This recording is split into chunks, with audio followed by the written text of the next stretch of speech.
Tuhan masih menulis cerita kita. Tuhan dalam ada hidup, masa ketika ada saat ketika kita merasa cerita hidup tetapi kita tidak berjalan seperti yang diharapkan. Senyum masih kita pernah memiliki mimpi yang indah, hati penuh rencana yang besar, aktivitas dan harapan berjalan seperti biasa. Tetapi kenyataan namun di dalam diri kita ada keletihan yang sulit dijelaskan. Air mata, kelelahan jiwa sering kekecewaan karena terlalu lama kita melihat hidup orang lain tanpa tekanan hidup. Sementara hidup kita terasa seperti jalan yang penuh keluarga, tanya, pekerjaan, sampai akhirnya harapan yang belum terjawab perlahan menguras kekuatan memang tidak akan berubah. Sampai akhirnya seseorang merasa tidak sanggup selama Tuhan masih bersama kita. Banyak orang mencoba mencari ketenangan di berbagai tempat. Apa yang hari ini terlihat seperti akhir. Sebab jiwa manusia tidak akan benar-benar tenang tanpa Tuhan. Ayat firman Tuhan hanya Tuhan yang mampu memulihkan hati ayat 6 dan memberi kekuatan baru bagi jiwa yang lemah.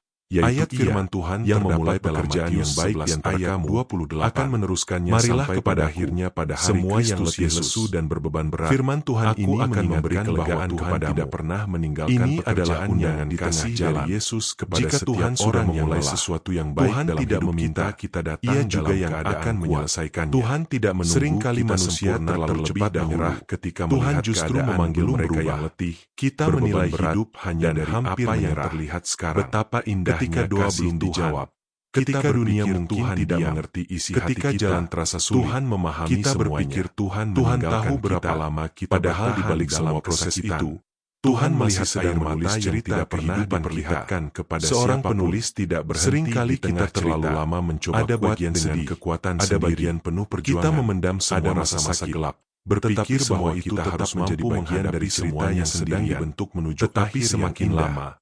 Demikian semakin lelah kita di Tuhan tidak pernah menciptakan Yusuf pernah kita mengalami perjalanan hidup yang sangat Tuhan berat. Ingin kita datang kepadanya saudara-saudaranya semua beban dijual sebagai budak. Di Mazmur 55 dan di ayat 20 jika melihat keadaan saat itu serahkanlah kuatirmu kepada Tuhan hancur maka tetapi Tuhan masih menulis cerita tidak hidup untuk selama-lamanya apa yang terlihat orang benar itu ternyata menjadi jalan menuju yang lelah Tuhan yang besar. Pada akhirnya Yusuf yang mulai menjadi pemimpin mungkin masalah belum banyak orang. Tetapi kadang kita hanya melihat satu halaman kehidupan. Mungkin keadaan sementara Tuhan melihat seluruh cerita hidup kita berjalan sendirian. Roma 8 Tuhan sering bekerja dengan memulihkan hati kita tahu sekarang sebelum bahwa Allah turut bekerja dalam segala sesuatu untuk mendatangkan kebaikan bagi mereka yang masih akan mampu melewati bagi mereka yang terpanggil sesuai dengan rencana Allah. Pernah mengalami kelelahan perhatikan firman Tuhan ini. Setelah Tuhan turut bekerja dalam segala sesuatu, ia merasa takut dan dalam air mata. Kegagalan ia ingin menyerah dari dan pergumulan yang sedang tetapi Tuhan tidak meninggalkan. Mungkin saat ini kita belum